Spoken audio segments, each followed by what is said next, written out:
Welcome back to the Foreign Desk podcast. I'm Lisa Daftari. We are about a month into the Biden presidency, and it looks like every day we are seeing more signs of an impending deal with the Iranian regime. Let's count the ways. The Houthis, the terror group doing Iran's dirty work in Yemen against Saudi Arabia, they're fully financially and otherwise supported by the Iranian regime. They were taken off the designated U.S. terror list just a couple of weeks ago.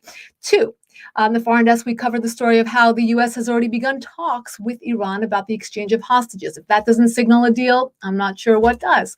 Three, the deal that was struck between the Trump administration, if you remember the Abraham Accords and the deal to sell fighter jets to the UAE along with Saudi Arabia, that's been canceled for now. Again, signaling a realignment with Iran and against the region's Sunni elements. The Biden administration reinstated the Palestinian aid that was called off by President Trump, who refused to give terror money to extremists within Palestinian leadership. All the signs that I mentioned pointing to a reset and redrawing of the region away from a Trump Middle East that was friendly towards Israel, that brokered the Abraham Accords, in which moderate Arab states put aside generations of animosity against the state of Israel in order to move forward together and away from Iran's growing influence in the region. That is the Middle East we have, but one that is quickly being dissolved in favor of allowing Iran's regime back into the fold. But it's more complicated than that. The Biden administration isn't exactly allowing the optics to be that obvious.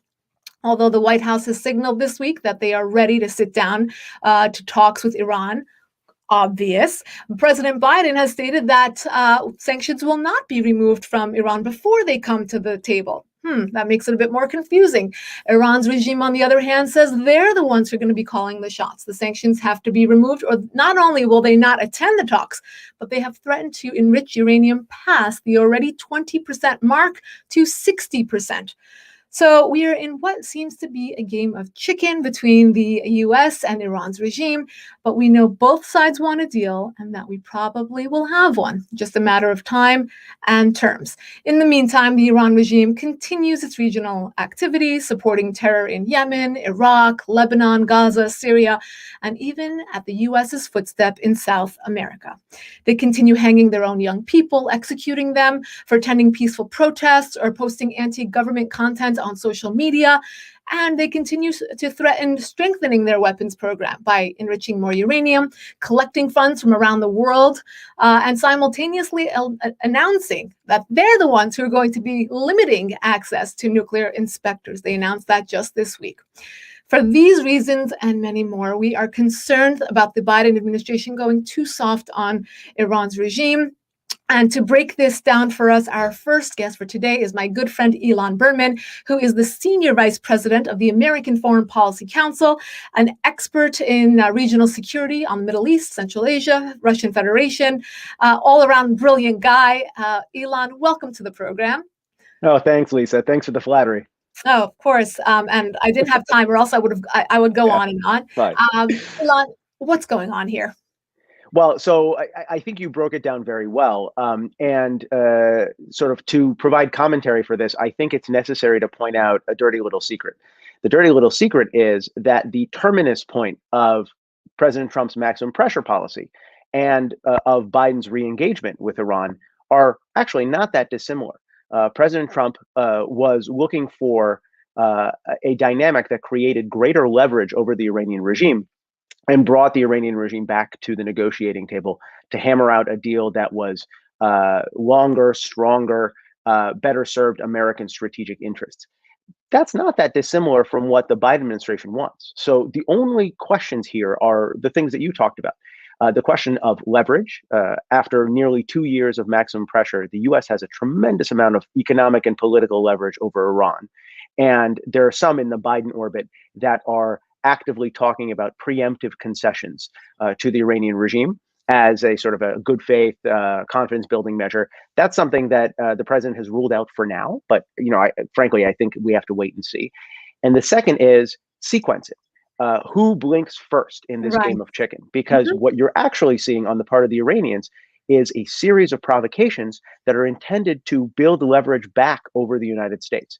whether it's greater enrichment of uranium, whether it's more maritime provocations in the Strait of Hormuz. There's a whole series of sort of staccato effects that the Mhm. Iranians are trying to do. And it's all part of a larger strategy. It's to level the playing field and level the negotiating table before they come to terms with Biden. One of the things I love about your writing, and I encourage you all to follow Ilanberman.com, is that you are actually a lawyer by training. So you're a very smart and organized thinker. And this situation is not organized, nor is it smart. Right. So let's walk through this together. We know what the Iranians want. They've been consistent, if nothing more. They've been consistent. We know where they stand. We know what they want. And we know what their bottom line is: to stay in power. So they will kill their own people. They will kill, in the region. They will do whatever it takes to stay in power. But on the part of the Biden administration, it's not so clear. You use the word leverage, which is quite important in the context of this conversation. On the one hand, it seems like we're not using the leverage that we have.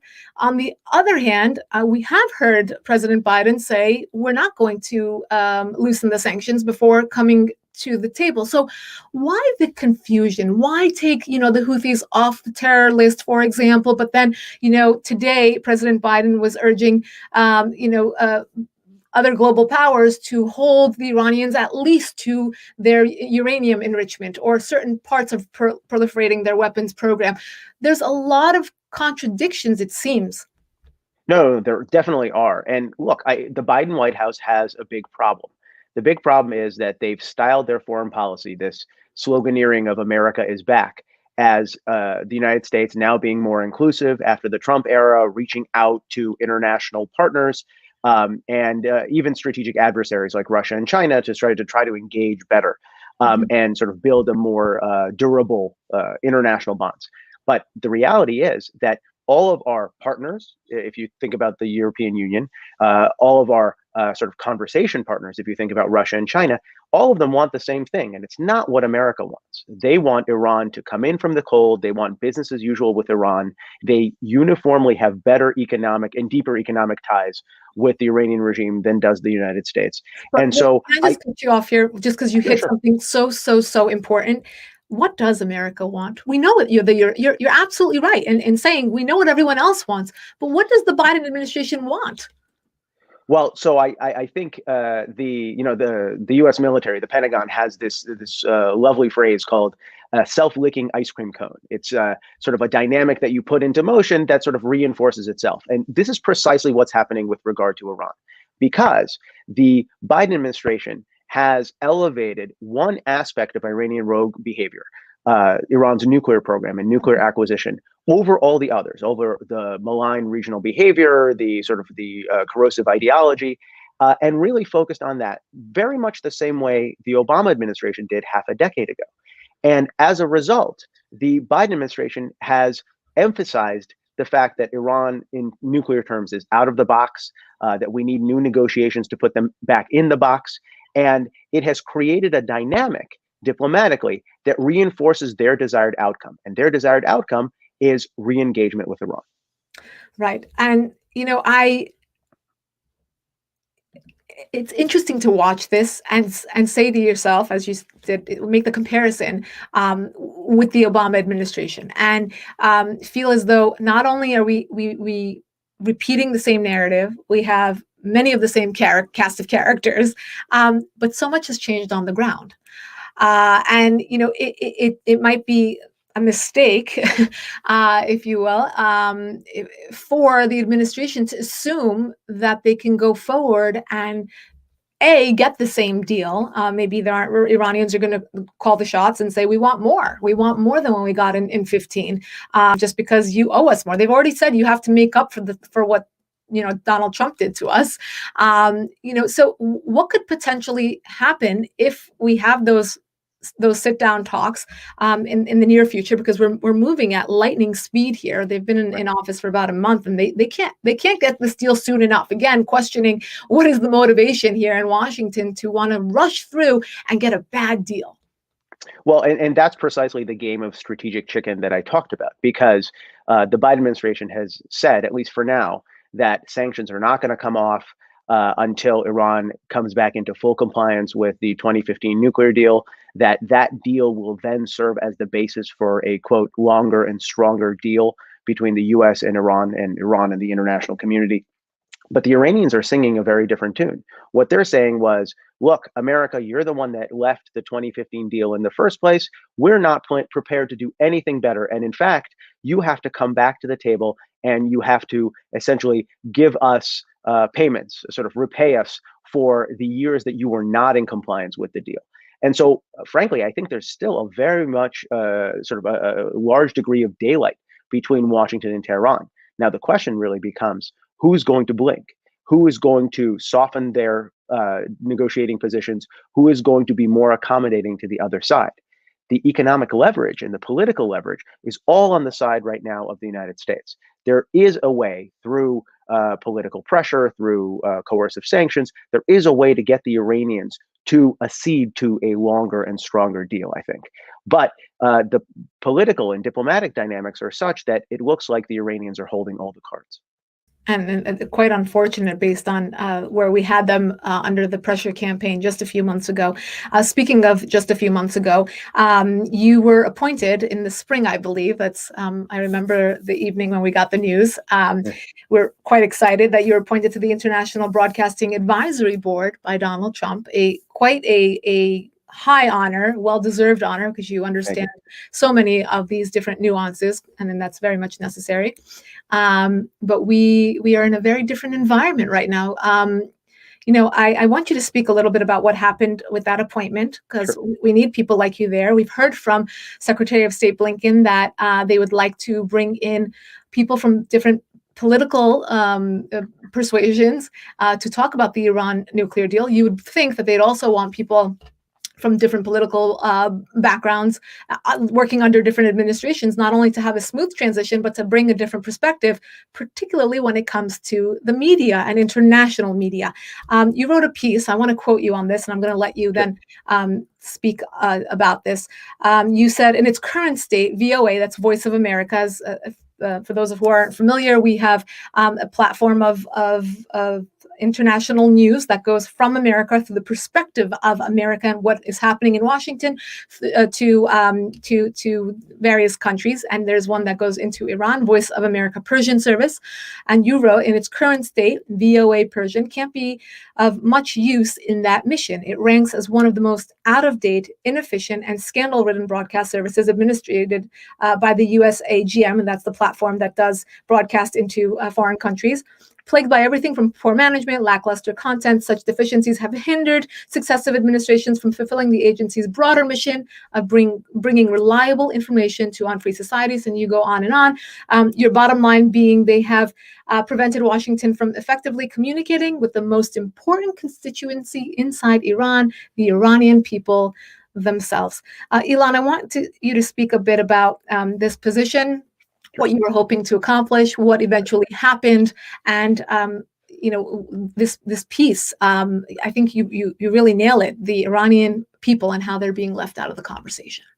Well, right, and let me focus on that last part first, because I frankly think it's much more important than, we'll talk about the sort of the board and all that stuff. But the question to me, the big question, the $64,000 question, is whether the Biden administration plans to engage with the Iranian regime alone, the way the Obama administration did, or if it's planning a broader outreach that engages the regime and also engages the Iranian people. And to me, the long game, the sort of the smart strategic game, is always about the Iranian population, because the Iranian regime is corrupt, it's venal, it's increasingly aged, and it's out of touch with the population. 2/3 of Iran's population of 85 million people are 35 or younger, which means that they weren't around at the time of the Ayatollah Khomeini's Islamic Revolution.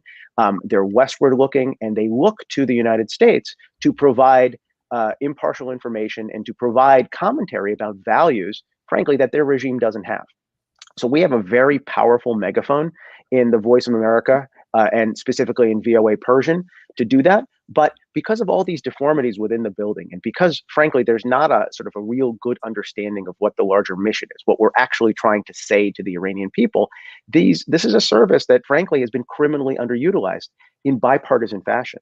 And so to me, the litmus test. What could we be? How could we be better using it?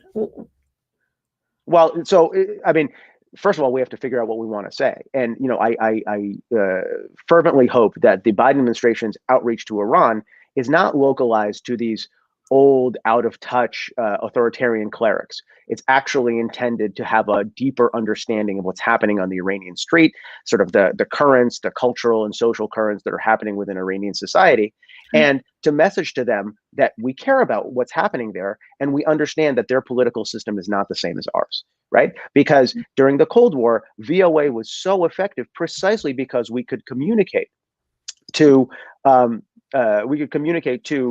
populations, captive populations behind the Iron Curtain. Here's America. Here are our values. Here's why we're different from the regime that is holding you captive. And we have the same ability to do that to the Iranian people today. We're just not using it.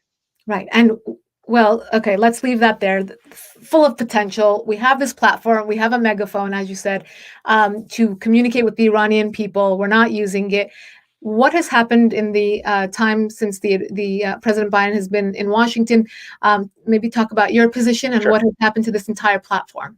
Well, so it's interesting. I don't think it's a stretch to say that the U.S. Agency for Global Media, which is the agency that oversees all U.S. official public broadcasting, is in a bit of a disarray. It's in disarray because the tenure of the last CEO, who was appointed by President Trump and was confirmed in the summer, Michael Pack, was tumultuous. It was, it occurred in a politically fraught environment. And there was sort of a lot of political hay and a lot of sort of critical commentary that was made about the initiatives that he was making. And since then, what you've had is a restoration, more or less, to the status quo ante, the status quo that existed before. The people that Mr. Pack brought in to head up VOA, to head up the constituent agencies, and there's a number of them that broadcast to different parts of the world, they've been summarily fired. And acting directors have been appointed in their stead. But what's most corrosive is the underlying idea that Michael Pack was this uniquely polarizing figure, and he really took the agency off the rails. And now that it's back, everything's fine. But the reality is that the agency has been deeply riven by political fissures, by incompetence for a long time. And those fissures still exist, right? We're past the Pack era, but we still have those problems. And sort of frankly, my board position is a little bit of an indication of that. The board was created back in 2017 to oversee, to provide strategic guidance to the CEO, whoever he or she happens to be, and to oversee sort of the functioning of the agencies. That board's really never gotten off the ground. And through its will, Congress has added additional stipulations. So the board is still sort of a project in being. It doesn't really fully exist yet, but it needs to, because it needs to provide the strategy and the oversight for whoever the Biden administration picks to be the CEO, right? It needs long-range strategic planning, because frankly, we need to, not only towards the Iranian people, but to everybody else, we need to know what we want to say, and we need to say it well. Right. I mean, that seems to be the message across the board. Have a clear message, use the platform. And as you said, 85 million Iranians are hungry for that message. They want real news. They want to hear from us. And it's a tremendous time to be in this field. I thank you so much, Ilan, for joining us. And good luck to ilanberman.com. And keep us abreast of what happens with this advisory board and your nomination. Will do. Thank you so much. Thank you. Our next guest is Alireza Nader from the Foundation for the Defense of Democracy. I was going to say FDD, but not everybody knows. It's such jargon, and I hate to use jargon. Senior fellow focusing on Iran and U.S. policy in the Middle East at the Foundation for the Defense of Democracies, FDD in our world. He also researches the Islamic Republic's systematic repression of religious freedom and currently serves on the ADL's task force on Middle East minorities. Prior to FDD, he was a senior researcher at RAND. And he's wonderful on Twitter, and he writes wonderful pieces about the Middle East, and he's a good friend. And I thank you for joining us, Alireza. Thank you for inviting me, Lisa. How are you? Doing well. And I've been trying to get you on the program for a while now, only because I know that you understand the nuances, not only because of your work and research in the field, but obviously you are an Iranian. You understand what's going on in the country. You have a finger on the pulse of the people, the slogans, the protests, everything that's going on. How do you see the current situation? I'm gonna say, how do you see the last, let's say, 2-3 years of the Iran protests against the backdrop of, first, the pressure campaign under Donald Trump, and now 1 month of what looks like a fast forward into another potential nuclear deal between Washington and Tehran? How have the people of Iran evolved, lived through, reacted to the last few years of U.S. foreign policy? I see the situation in Iran as really explosive. The Iranian people just have had enough of the Islamic Republic. They're done with it. They want it to be over with. And we saw mass protests in Iran even before President Trump's maximum pressure campaign. In late 2017 and early 2018, there were nationwide protests. A lot of them took place in smaller cities and towns across Iran, calling for the overthrow of the regime. And I think it's important to note that these protests were not just economically motivated. Yes, there's a lot of economic pressure on the Iranian people because of the regime's corruption and sanctions. But also we have to consider that the people of Iran live under a regime that has repressed them politically and socially and religiously for 42 years. And since those protests, we've seen, I would say, thousands of protests across Iran. There are protests in Iran every day. The global media doesn't really pay very much attention to them. Yep. And then in 2019, in November, there were massive protests in Iran. Nothing like we've seen since the 1979 revolution, calling for the regime's overthrow. And the regime responded extremely violently to these protests. Reuters estimates that at least 1,500 Iranians were killed. I think the number is actually much higher, right. Because a lot of families were afraid to report about their loved ones' executions and killings. A lot of families buried their dead secretly, and in fact had to pay the regime money so the regime would allow them to bury their loved ones. This is a huge crime against humanity. And I think that desire to overthrow the regime is still very, very strong in Iran and will continue. You paint such a horrific and graphic picture of these crimes against humanity. You said it so well. And it begs the question of the media here in this country, the mainstream media. We don't hear about these protests. We don't hear about, the execution of an athlete, a young man who did nothing more than attend a peaceful protest. So, imagine that was a Black Lives Matter protest. Imagine that was a women's march protest. We do have crimes against women, against minorities, against athletes, against someone who posts on Facebook, for God's sake, right?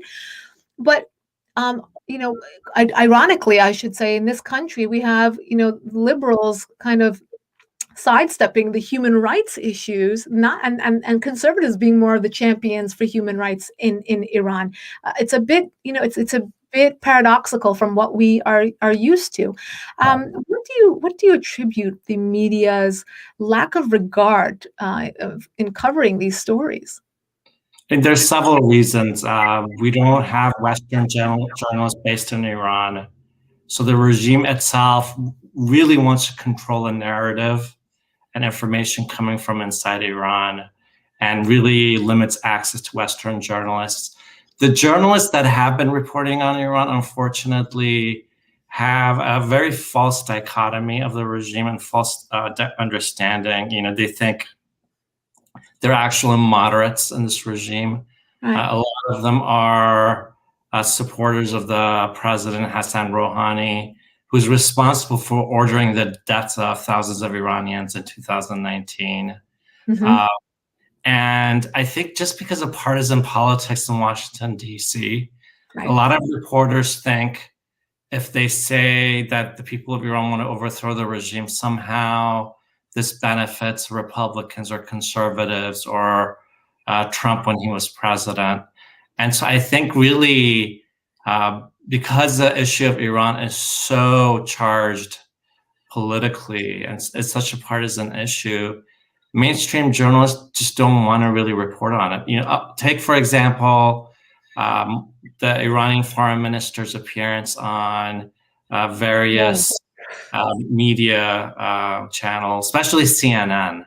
And if you watch the interviews with Zarif, his interviewers do not push him on anything he says. They don't challenge him on his depictions of the nuclear agreement and his criticisms of the U.S. Right. They never ask him about the mass executions that are taking place in Iran right now. It's just, I find it mind-boggling, and it's very frustrating and upsetting. There are some media and some newspapers that do report on Iran, and they do, like you said, tend to be conservative. Whether it's Fox News or the Wall Street Journal, they do a much better job. But this shouldn't be an issue that's partisan. If we look back, a few years back, especially before the Obama administration, a lot of Democrats took a much tougher line on the regime. And I think because of the nuclear agreement, the Democratic Party often acts like the regime's apologists or its lawyers. They want to minimize all the terrible things that are happening in Iran because they think the highly flawed nuclear program is such a wonderful agreement, and in reality, it's not. Yeah. Speaking of the regime's apologists in DC, many people don't know the depth of or the severity of the actual platforms that are there in DC in order to influence and to lobby and to do the mullah's bidding. Can you speak to that a bit? I know you've researched this quite extensively. Who are they? What do they want? And how effective are they being at getting the mullah's message across in DC? The Washington Times just had actually a very wonderful article published a few days ago explaining how the regime's lobby and echo chamber works in DC. And Javad Zarif, the foreign minister, is really the key person. He often talks to JCPOA supporters, has dialogue with them. And they repeat his talking points, which are picked up by the US media and a lot of analysts and experts in DC as well. And then there's specific groups that echo Zarif's comments as well. The Washington Times article mentions the National Iranian American Council specifically. This is a group that claims to represent Iranian Americans, but there's a lot of evidence to suggest it has close links to the Islamic Republic. And Zarif's network is very active in Washington, D.C., really help push for the JCPOA or the nuclear agreement. And if you look at who is repeating Zarif's talking points, they're the same characters from the Obama era. And one message they have right now is that the Biden administration is not being quick enough to go back into the JCPOA, that there's a very limited amount of time, supposedly, which is completely false, and that the Biden administration has to act now. It's urgent. And this is something that Zarif keeps saying himself, and it's echoed around Washington, D.C. Yeah, we just actually missed one of those headlines that they had set up for us. And, aliens didn't fall from the sky. So let's see what the next deadline is. You referenced this article that I wanted to talk about. Yes, this is a Washington Times piece. I posted this across multiple platforms. I wanted to bring attention to it. Obviously, it's a bombshell report. The end does talk about the apologists and their platform and influence in Washington, D.C., but the beginning outlines, something that maybe people who are involved in Iran affairs knew, but to others, it's mind-blowing. This is a piece written by Ben Wolfgang and Guy Taylor in the Washington Times over the weekend. The piece talks about and outlines specific times in which John Kerry and Robert Malley, who is plucked to be the next envoy to Iran.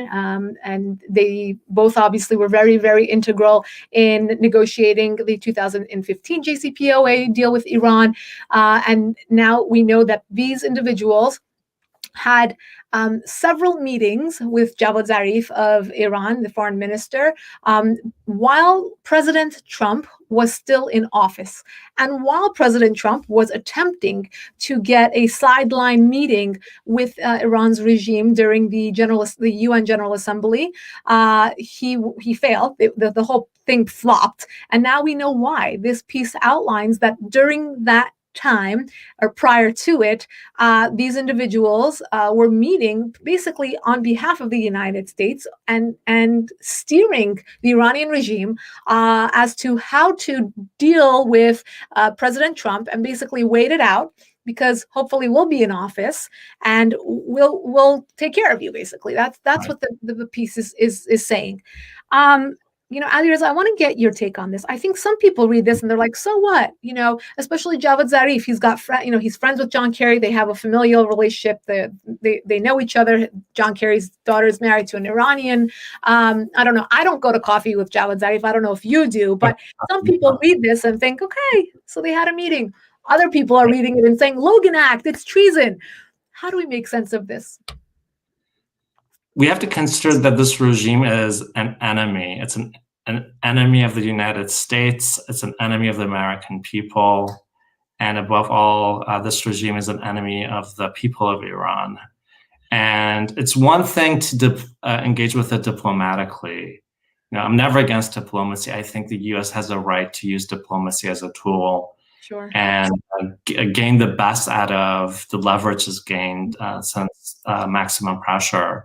But there's really there's no necessity in treating this regime or any of its representatives as friends. And I remember Secretary Kerry had described Javad Zarif as a patriot. He is not a patriot. He's the representative of an enemy state. And I think it's important for U.S. officials to respect that fact and not try to undermine the policy of the United States, for example, under the Trump administration.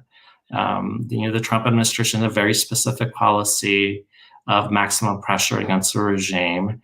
And like you said, according to the Washington Times article, John Kerry and Rob Malley, who is now the U.S. envoy to Iran, were involved in backroom discussions with the regime, telling the regime, hold on, we're going to come to your rescue once we're back in power. And I think that's very inappropriate. Right. Basically, it reminds me of the reset that was promised by Hillary Clinton to the Russians. It seems like this is a pattern for Democrat lawmakers to say, hold on, and we'll take care of you when the time comes. But just give us. They basically are setting the scene to get this deal. I think that's part of the major problem with the Obama-Biden policy toward Iran is that it came with a lot of baggage.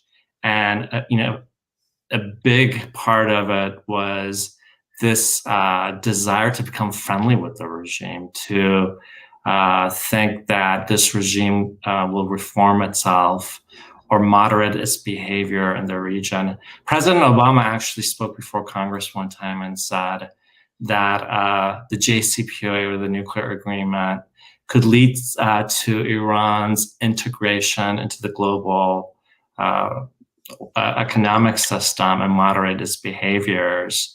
And none of that happened. The regime's behavior since JCPOA was signed in 2015 has been abysmal. It's terrible now. It's rocketing American bases in Iraq. Right. It's taking hostages. It's assassinating people in Europe. Right. It's threatening people in Washington, D.C. And I think the administration is just rewarding it. And I think this is very worrisome for Americans and U.S. national security, because any deal the Biden administration makes with this regime, if it goes back into the JCPOA, is going to result in more money for this regime. And we know it's not going to spend it on its people. It's massacring its people on the street. So I think we have people in the Biden administration specifically have to get out of this mindset that they can appeal to this regime and moderate its behavior and rely on diplomacy. Diplomacy doesn't work with this regime. It's brutal, and really the only thing it really understands is pressure. And we had that in the last administration, and this administration is just getting rid of it, unfortunately. Right, and it's very difficult, what I find, to explain to the American public, the readership that we have, left or right, really across the board. The American psyche understands a deal to result in exactly what President Obama falsely, as you said, outlined, that this deal is basically a warm hug with the entire country of Iran, meaning if you do it with, not understanding the rift that has grown since the Obama days, and now they're dealing with even a more tumultuous and more courageous Iranian population. How do we shift this narrative, Alireza? How do we look at this situation and say, we can't be the appeasers, because the Iranian people don't want us to be the appeasers. They like, it's very difficult to say the Iranian people like sanctions. They love, they love to be, marginalized from the world economy. It's difficult to say that and say they love the pressure campaign, but you and I both know that that's true. How do we shift the narrative to say, if you truly care about the Iranian people, if you care about security in the region, if you care about money not going into terrorism, if you care about women's rights, gay rights, religious persecution, we can go on and on about this, then you should stand and confront the Iranian regime. You should stand behind the 85 million people in Iran.